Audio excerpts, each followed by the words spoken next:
भारत में विभिन्न देवी देवताओं के हजारों भव्य मंदिर मौजूद है, जो अपने चमत्कारी प्रभाव और रहस्यमय वास्तुशिल्प के लिए विश्व भर में प्रसिद्ध है। 7वीं शताब्दी काल से लेकर 18वीं शताब्दी काल के मध्य भारत में आए विदेशी मुस्लिम आक्रांताओं और हिंदू विरोधी कट्टर मुस्लिम शासकों ने भारत के कई प्राचीन हिंदू मंदिरों को तोड़कर इस्लाम का प्रचार करने के लिए उनकी जगह पर मस्जिदों और मकबरों का निर्माण करवा दिए। भारत में बनाई गई लगभग सभी मुस्लिम इमारतों में उन प्राचीन हिंदू मंदिरों के अवशेष आज भी मौजूद है। ऐसे ही 27 हिंदू मंदिरों के अवशेष दिल्ली में स्थित कुतुब मीनार और कुव्वत उल इस्लाम मस्जिद में देखे जा सकते हैं। कहा जाता है कि दिल्ली के मेहरौली में स्थित कुतुब मीनार का निर्माण गुलाम वंश के संस्थापक कुतुबुद्दीन ऐबक ने 1193 ईस्वी में शुरू करवाया था, लेकिन वह कुतुब मीनार की पहली मंजिल ही बनवा पाए। बाद में इसका पूरा निर्माण सुल्तान इल्तुतमिश और फिरोज शाह तुगलक ने अपने अपने शासनकाल में करवाया था। इस प्रकार कुतुब मीनार अलग अलग समय में बनकर तैयार हुई थी। कुतुबुद्दीन ऐबक ने इस मीनार का निर्माण करवाने के साथ ही यहाँ पर एक मस्जिद का भी निर्माण करवाया था, जिसे आज कुव्वत उल इस्लाम मस्जिद कहा जाता है, जो हिंदू मंदिरों को तोड़कर बनाई गई थी। इतिहासकारों के अनुसार कुतुबुद्दीन, इल्तुतमिश और फिरोज शाह तुगलक कट्टर हिंदू विरोधी थे। इन तीनों ने अपने शासनकाल में भारत में सैकड़ों मंदिर ध्वस्त किए थे। कुतुब मीनार और कुव्वत उल इस्लाम मस्जिद का निर्माण करने के लिए यहाँ बने 27 प्राचीन हिंदू और जैन मंदिर तथा संस्कृत की खगोलीय वेधशाला को तोड़ा गया था, जिनके अवशेष आज भी कुतुब मीनार और यहाँ बनी मस्जिद में देखे जा सकते हैं।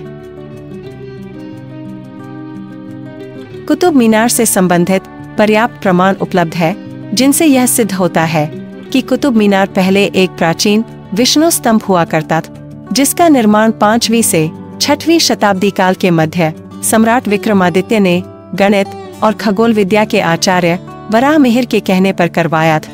उस समय विष्णु स्तंभ को मेरु स्तंभ भी कहा जाता था। इसी विष्णु स्तंभ के पास सम्राट चंद्रगुप्त विक्रमादित्य ने 27 हिंदू मंदिर और संस्कृत की एक खगोलीय वेधशाला बनवाई थी।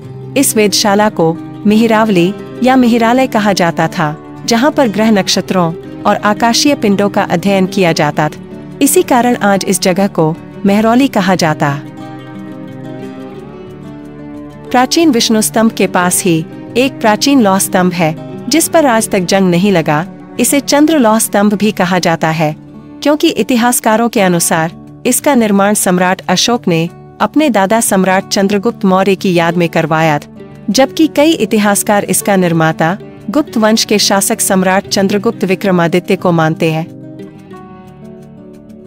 सल्तनत काल में कुतुबुद्दीन ऐबक ने प्राचीन विष्णु स्तंभ में लगे संस्कृत के श्लोक, देवी देवताओं की मूर्तियां और प्राचीन शिलालेख हटवाकर इस पर कुरान की आयतें बनवा दी और यहाँ बने 27 हिंदू मंदिरों को तुड़वाकर उन्हीं पत्थरों से कुव्वत उल इस्लाम मस्जिद का निर्माण करवा दिए।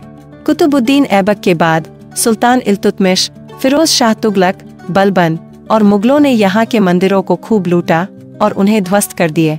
इस कारण खंडित अवस्था में मंदिर के पिलर्स, देवी देवताओं की मूर्तियां, हिंदू शैली के नक्काशीदार पत्थर और उनके अवशेष आज भी कुतुब मीनार परिसर और इस मस्जिद में देखे जा सकते हैं। अमीर खुसरो ने तारीख़-ए-अलाई में लिखा है कि 12वीं शताब्दी काल में अलाउद्दीन खिलजी ने विष्णु स्तंभ यानी कुतुब मीनार से प्रभावित होकर कुतुब मीनार से 2 गुनी ऊंचाई वाली अलाई मीनार का निर्माण कार्य शुरू करवाया था, लेकिन वह इसकी प्रथम मंजिल ही बनवा पाया और उसकी मृत्यु हो गई और अलाई मीनार का निर्माण कार्य अधूरा रह गए। शायद विष्णु स्तंभ की तरह यह भी एक प्राचीन वराह स्तंभ था, जिसका निर्माण खगोलीय गणनाओं के लिए करवाया गया था। बाद में अलाउद्दीन खिलजी ने इसे इस्लामिक रूप देकर इसका नाम अलाई मीनार रख दिए।